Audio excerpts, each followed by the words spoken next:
সুপ্রিয় দর্শক, এইমাত্র পাওয়া রাতের সর্বশেষ সংবাদে আপনাদের স্বাগতম। শুরুতে জানাবো সংবাদ শিরোনাম, পরে বিস্তারিত। শুরুতে জানিয়ে দেব, বিক্রি হয়ে গেল বাংলাদেশ। যেভাবে ডক্টর ইউনূসের ছায়ায় সরকার দেশে সার্বভৌমত্ব বিক্রি করে দিল। আরও জানিয়ে দেব, দেশে মব সন্ত্রাস, সাংবাদিক ও সংখ্যালঘু নির্যাতন বেড়েছে ইউনূস সরকারের আমলে। এবং সর্বশেষ জানিয়ে দেব, চাঁদা না পেয়ে মৌলভীবাজারে হার্ডওয়্যার ব্যবসায়ীকে কুপিয়ে হত্যা করল বিএনপি দুর্বৃত্তরা। সুপ্রিয় দর্শক মণ্ডলী, এতক্ষণ শুনছিলেন সংবাদ শিরোনাম, এবার জানাবো বিস্তারিত। এদিকে বিক্রি হয়ে গেল বাংলাদেশ। যেভাবে ডক্টর ইউনূসের ছায়ায় সরকারের দেশে সার্বভৌমত্ব বিক্রি করে দিল। এদিকে হোয়াইট হাউস বাংলাদেশি পণ্যের উপর নতুন করে 20% শুল্ক নির্ধারণ করে। এর আগে ডোনাল্ড ট্রাম্পের নতুন বাণিজ্য নীতির অধীনে এপ্রিল মাসে এটি 37% করা হয়েছিল। যুক্তরাষ্ট্রের সঙ্গে ভারসাম্যহীন বাণিজ্যের অজুহাতে এই শুল্ক চাপানো হয়, কিন্তু বহু লবিং, চুপি চুপি আলাপ আলোচনা আর কর দর কষাকষির পর এই হার 20% সম্ভব হয়। আর এই পুরো প্রক্রিয়ায় নেতৃত্ব দেয় বাংলাদেশের অনির্বাচিত অসাংবিধানিক অন্তর্বর্তী সরকার, যার মূল কারিগর নোবেল বিজয়ী ডক্টর মোহাম্মদ ইউনূস। এই শুল্ক হ্রাসকে কূটনৈতিক সাফল্য হিসেবে দেখলেও বাস্তবতা অনেক ভয়ঙ্কর।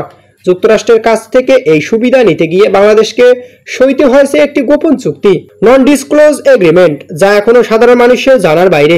এই চুক্তি অনুযায়ী বাংলাদেশকে 25টি বোয়িং বিমান কিনতে হবে এবং দীর্ঘমেয়াদে মার্কিন গম, তুলা, জ্বালানির আবেদন করতে হবে।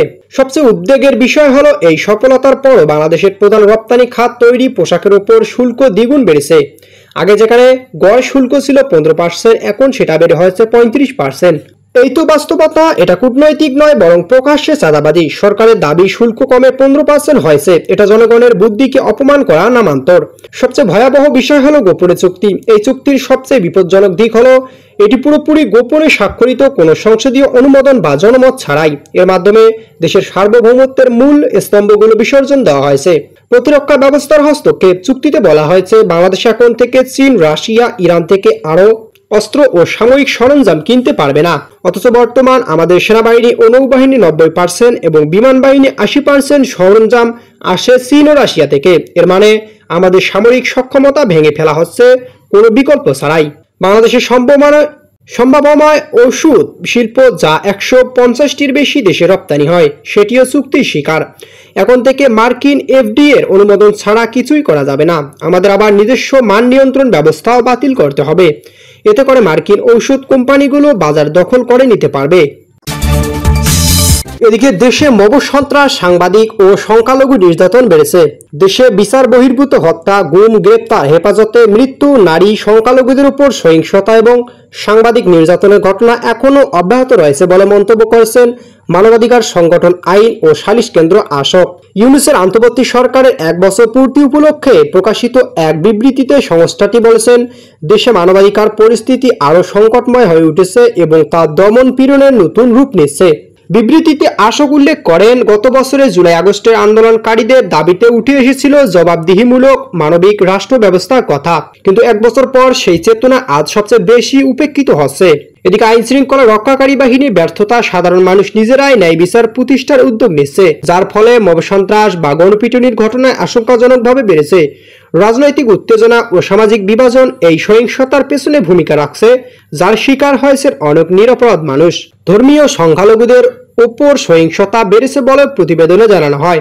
মিথ্যা ধর্ম অবমাননা অভিযোগ তুলে সংখ্যালঘুদের বাড়িতে হামলা, লুটপাট, অগ্নিসংযোগের ঘটনা ঘটলেও অপরাধীদের দৃশ্যমান শাস্তি না দেওয়ার সংখ্যালঘু সম্প্রদায়ের মধ্যে ভয় ও অনিরাপত্তা বেড়েছে।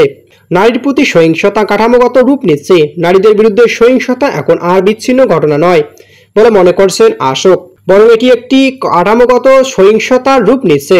ধর্ষণ, পারিবারিক নির্যাতন, শারীরিক নিপীড়ন, পোশাক ও মত প্রকাশের কারণে নারীদের সামাজিকভাবে অপমান, বয়কটের ঘটনা বেড়েছে বলে বিবৃতিতে উল্লেখ করা হয়েছে। এদিকে শিক্ষা প্রতিষ্ঠানেও মত প্রকাশের স্বাধীনতা সংকুচিত হয়েছে। শিক্ষার্থীদের বহিষ্কার, হুমকি ও অন্যায় আচরণের মাধ্যমে শিক্ষার পরিবেশ বিঘ্নিত হচ্ছে, যা গণতান্ত্রিক মূল্যবোধের জন্য হুমকি বলে সতর্ক করেছেন আশক। এদিকে চাঁদা না পেয়ে মৌলভীবাজারে হার্ডওয়্যার ব্যবসায়ীকে কুপিয়ে হত্যা।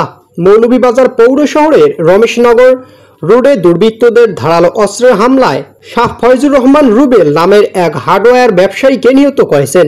চাঁদা না দেওয়ায় তাকে হত্যা করা হয়েছে বলে পার্শ্ববর্তী ব্যবসায়ীরা জানিয়েছেন।